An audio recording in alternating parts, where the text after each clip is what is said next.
Hello and welcome to the Global Church Project. I'm Graham Hill. Sef Carroll is a Fijian-born Rotuman. She is passionate about interfaith and cross-cultural relationships and gender and culture. Having lived in Australia since 1987, she has always maintained connections with the Pacific, particularly Pacific Islanders living in the diaspora. This includes work with the Pacific Island Women's Advocacy Services and the South Pacific Association of Theological Schools and the Association of Oceanian Women Theologians. Sef is keen to profile and elevate the voices of Pacific Islanders and especially the voices of Pacific Island women. Seforosa Carroll, welcome to the Global Church Project. Thank you. You've been very involved with the Uniting Churches and involved in church partnerships and other things around the Pacific. Can you tell us something about the ministries that you've been a part of? Right. Well, initially when I was ordained into the Uniting Church in Australia, I served in a congregational placement, also worked in as a chaplain to a Uniting Church school, MLC School Burwood. And actually, MLC School was the place that actually ignited my interest in interfaith because of the context. We had not only girls from other cultures, we had girls from different religious traditions. And also then currently am serving with Uniting World, which is the international partnership agency of the Uniting Church in Australia.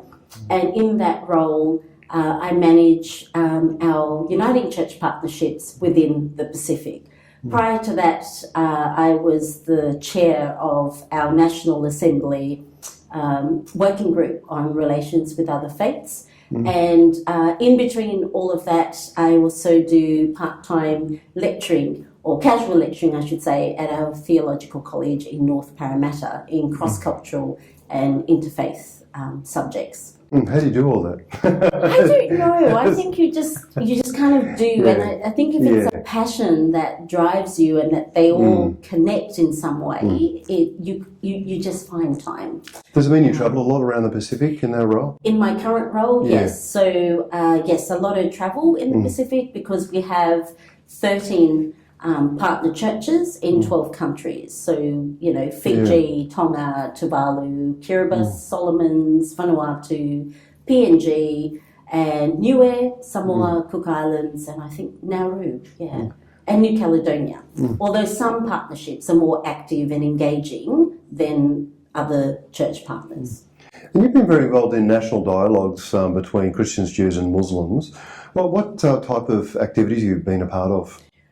Most of it is dialogue, so it's we meet and we talk about different themes, but as a group we choose the themes. So we might say, let's take a particular passage in the Bible and explore that amongst the three different religious traditions.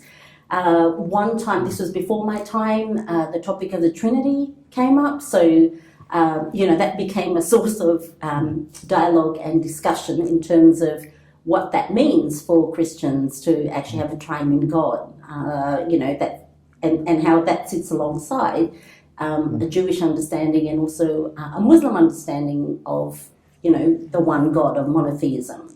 So that was a very interesting discussion. Also things like when there's, something that happens in community, like, September 11th, or something more internal, the three religious groups will come together and talk about how they may advocate together in the public space in terms of promoting kind of a good story of how relationships can help interfaith kind of relationships. And one prominent story is that of one of our congregations in Auburn. It's a Tongan congregation, and their church hall was actually on fire, and the link was that a Muslim youth had actually, started this fire.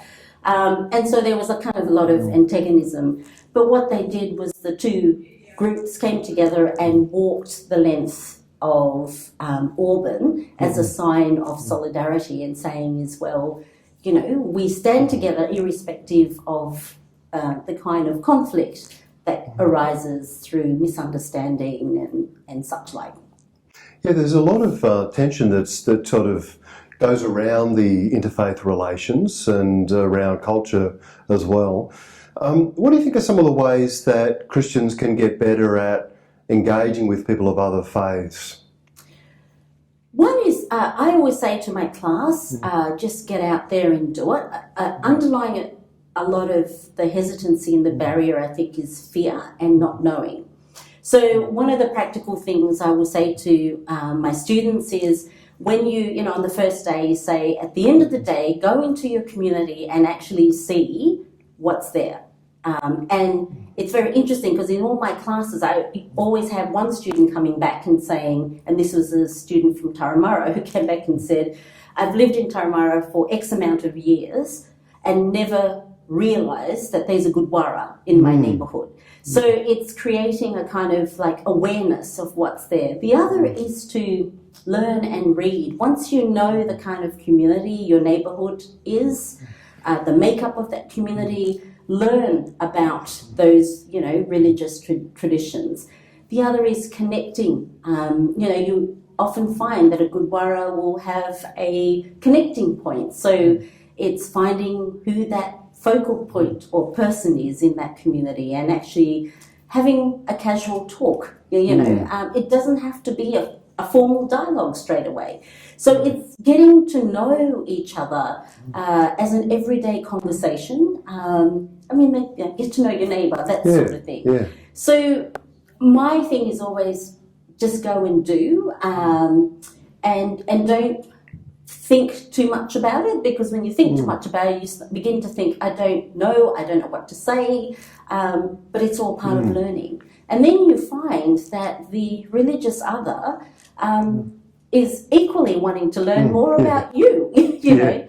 So, and the other is, well, there's the informal kind of practical things that you can do, and the other is the formal study, you know, learning more about what dialogue is about, the theology of what interfaith dialogue is about, and the kind of religious or Christian tradition that shaped how we understand the religious other.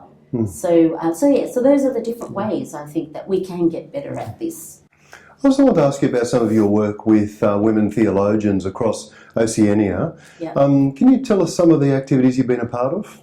Right. Some of those activities, well, it's mainly encouraging Pacific Island women theologians to write and to publish. Because in the Pacific, we're an oral tradition. Yeah. So it's a different process to actually speak and then convert the speech into written form. So, but, you know, it's something that needs to be done, because otherwise their voices aren't actually represented, and they just fall off the perch because it's not written, sadly, but that's the kind of, I mean, that's just the way things are at the moment. So one of the challenges is actually identifying women and encouraging them and supporting them to write and to publish. In the Pacific in the 1980s, that was where, you know, there was just energy and passion in terms of Pacific women's theologies. But unfortunately, by the mid-1990s, there was kind of a dip. And part of that was that the movers and shakers, the women, had either migrated to Australia or they'd gone into different placements within their countries. And so that kind of medium just wasn't there. So part of my work in the Pacific is actually wanting to reignite that fire that started in the 1980s and encourage women to come together to do theology, think theology, and to publish. The other is looking at different ways of writing theology or thinking theology, and the medium in which that theology becomes accessible, because writing, a formal piece of academic writing isn't the only way, but what other forms in culture, speech, dance, creativity, weaving. So it's trying to find other mediums in which theology can be expressed and published. So that is a challenge, because many of us still feel the pressure that theology is something that must be written, and it must be written according to a Western academic form. But that's not always necessarily the one way to go. So there's the work and the thinking and resourcing around that area. What are some of the sort of topics and themes that a lot of these female theologians in the Pacific are researching? Right. Leadership in the church, ordination is a big one, the place of women. But bigger than that is the issue of domestic violence or gender-based violence. Emerging but not as strong is also thinking around climate change and its impact particularly on women, because women bear the brunt of climate change impact more so than their male colleagues, and that's something that isn't actually addressed yet. But again, these are emerging areas. But in the 1980s to 1990s, the focus was on leadership in the church and the dignity of women. And but what is really critical at the moment is, again, those issues, but in terms of what it means to be a human being, really, and to have human dignity, and to actually have that as a countercultural negative to it's okay to beat up your wife, or or to to mistreat women because you're the male. And a lot of that is tied into how scripture is interpreted or misinterpreted. So the Genesis account, Paul's household codes. For example, the Ephesians reading, which says the man is the head of the household, but if you read further on, it's a different story. But usually, it's just the picking out texts that validate, oppression and, the mistreatment of women. So that, at the moment, is a huge issue. And then again, it's with climate change impact, there's also that correlation that needs to be addressed, because it's looking like, and again, this is another area that needs to be researched, that as climate change impact increases, the statistics in domestic violence has also increased as well. So that is an area that's needing to be researched. What's the correlation between climate change and domestic violence? And you said earlier that women tend to bear the brunt of climate change. Can you unpack some of that? Simply that women are the caregivers and nurturers of their community. They are the ones who keep the community together, who feed the community, who gather the food. As resources become less and less, they are not able to perform those tasks. So if they've, are women who are already being beaten up or exposed to some form of domestic violence, it just means that it becomes more of a thing for them. Husband comes home, there is no food, simply because they can't get the food. The wife then becomes responsible for that, because she's seen as the one whose duty and responsibility is to ensure that should be at home on the table. And I guess it's also looking at this understanding about how men also see and understand their own masculinity. It may be that they never beat their wife, but because they're feeling themselves more and more pressure, the most vulnerable get to feel, the impact. And in terms of the domestic violence and climate change impact, it's simply that women feel more of the pressure and the burden to meet those challenges than the men. But they are having less and less access to the resources that can enable them to actually do what they need to do. Research shows that women, that in terms of the future of dealing with climate change impact, that women's insights are critical in terms of mitigation and adaptation. And again, although they're becoming, sort of part of the process, they're still not part of the process. But their insights are very critical to the future. How open are churches in the Pacific to the idea that climate change might be a result of human actions, and that as Christians we have to take a responsibility for changing the way we behave. So is this a common conversation, or is it growing? How's it? Oh, we hope it's a growing conversation. It's an emerging conversation among some, but not enough. And because the dominant narrative is, well, it's a number of things. One is the Noah's covenant, so the rainbow theology, which is the ark will come again, so we'll passively wait. And the other is God is punishing us for our sin, so, you know, we deserve this. And thirdly is the end times are here. So, you know, this is all part of God's doing. The connection or looking at the role of human beings in climate change impact is still a very silent conversation. And yeah, it's a journey of actually rethinking how we understand God, how we understand theodicy, and also stewardship in the Pacific. And ironically, you know, the Pacific, like my people, you know, my ancestors had a interconnected, interrelated worldview of how things connect.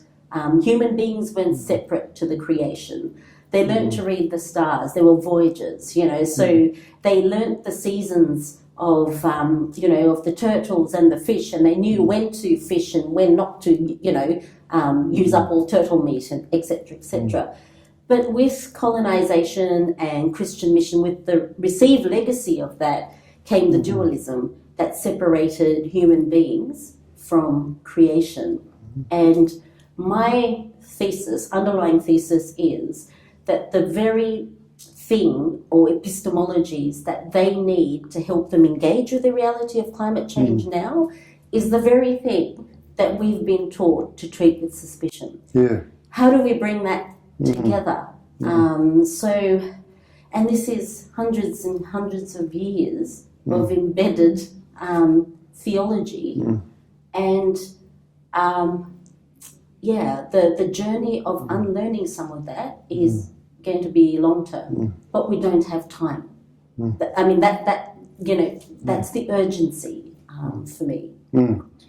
The other challenge for us, I think, in the Australian context is helping Australian Christians and politicians think about our responsibility, I think, to the Pacific and the role we play in being a part of whatever solutions we can find together, I think. Yes, yeah. And that's a very important conversation to have together. And for the West and for Australia in particular, because the Pacific is our closest neighbour, to look at the impact of our own policies, our reliance on coal. Do the people of the Pacific feel, by and large, that Australia, as one of their closest neighbours, ignores the issues of the Pacific, or what's the general feeling? Yes, and I think there is anger that, you know, this is what's happening to us. Can you not see? Are you blind? At one stage, it kind of got very embarrassing to sit in a leaders' meeting and talk about climate change, because they would then turn around. This was during Tony Abbott's time, and say, "What's wrong with you?" You know, like, what's wrong with Australia that you would kind of, you know, have this kind of stance that says that it's not happening, that it's, you know, not human induced, and not taking responsibility on climate action. So yes, I think there is that sense that, you know, of feeling you can do something, and why aren't you doing anything? So they have asked, our partners in the Pacific have actually named and voiced and said to the Uniting Church, can you please advocate on our behalf in the public sphere?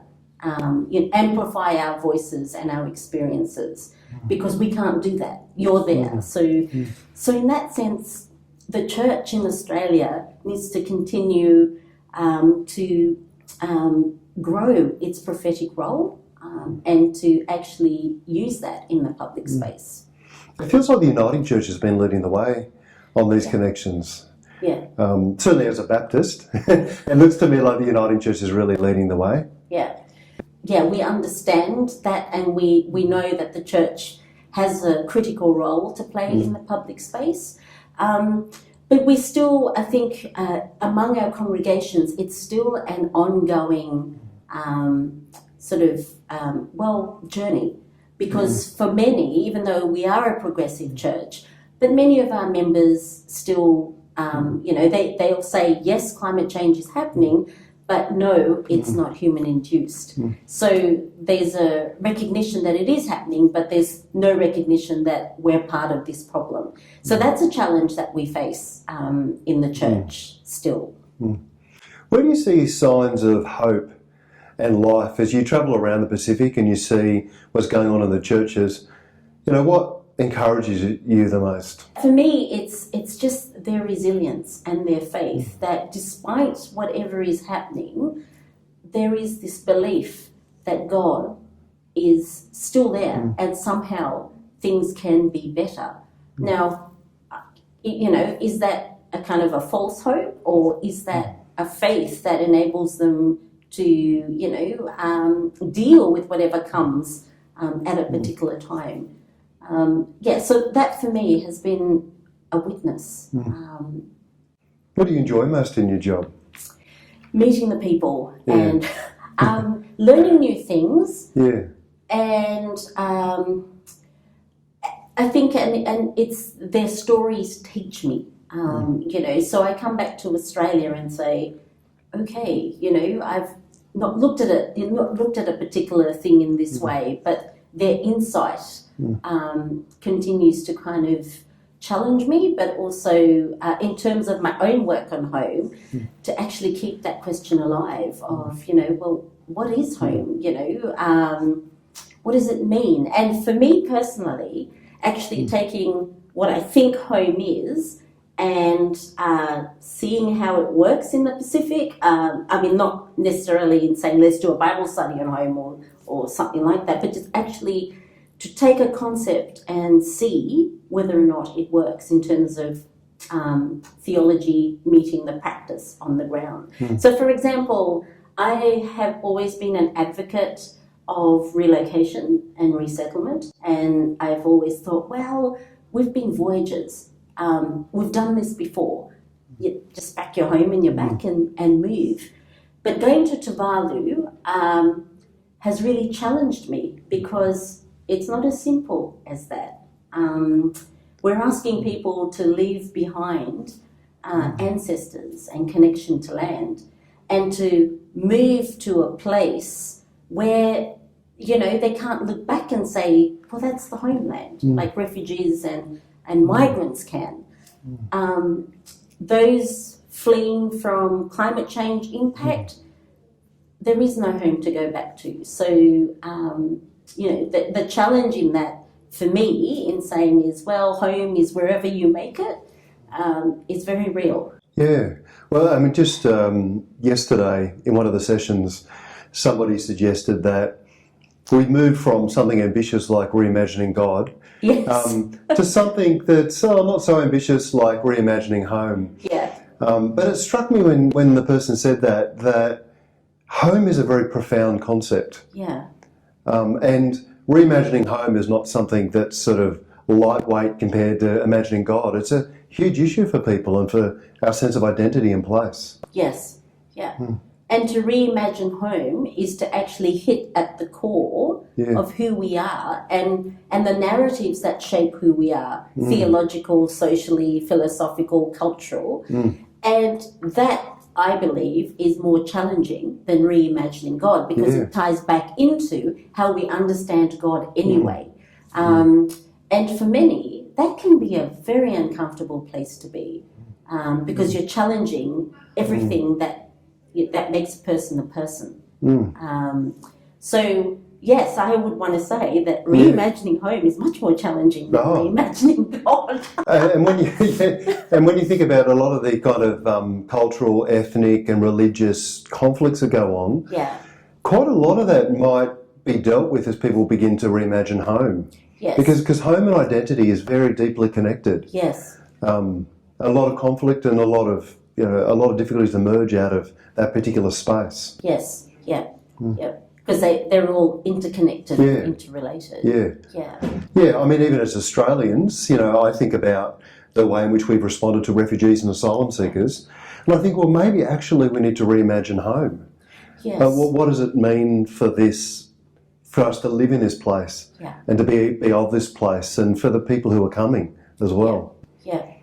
Yes, and then that ties back into what does it mean to be at home in a country that was invaded, and a First Peoples that continues to be brutalised by colonising narratives of home. Yeah. So yes, and what does that do to those of us who've come later, who've made this place a home, and we have privileges and benefits. And what does it mean then for us if we're seriously considering home? What does it mean for us to give up some of those long-held benefits and privileges? Yeah. So that's hard. Yeah, that's right. And our whole narrative, I think, about Australia as home is, comes from another, it doesn't come from our First Peoples. It comes from our early settlers, invaders, I mean. Yeah, that's so true. And trying to unravel all of that, because what strikes me is that as Christians, so many things shape our sense of identity as well. Some of the things are of God, but many of the things are not, and are really unhelpful for the way in which we relate to the world and to other people. Yeah. And relate to our First Peoples, for instance, as well. Yeah. And homemaking for me is about creating new habits and shaping new stories together. Because home, in my understanding, is created and nurtured by homemaking practices that actually are stories or habits of how we see the world. And to create or reimagine home is to unravel those unhelpful habitual practices so that we can actually find a new narrative. And that's very touchy. Seforosa Carroll, thank you for joining us at the Global Church Project. Thank you. It's been wonderful to talk with you, Grant. The Global Church Project is located at www.theglobalchurchproject.com. On our website, you'll find a wide range of interviews and resources for colleges, universities and churches. I look forward to your company next time. From me, goodbye.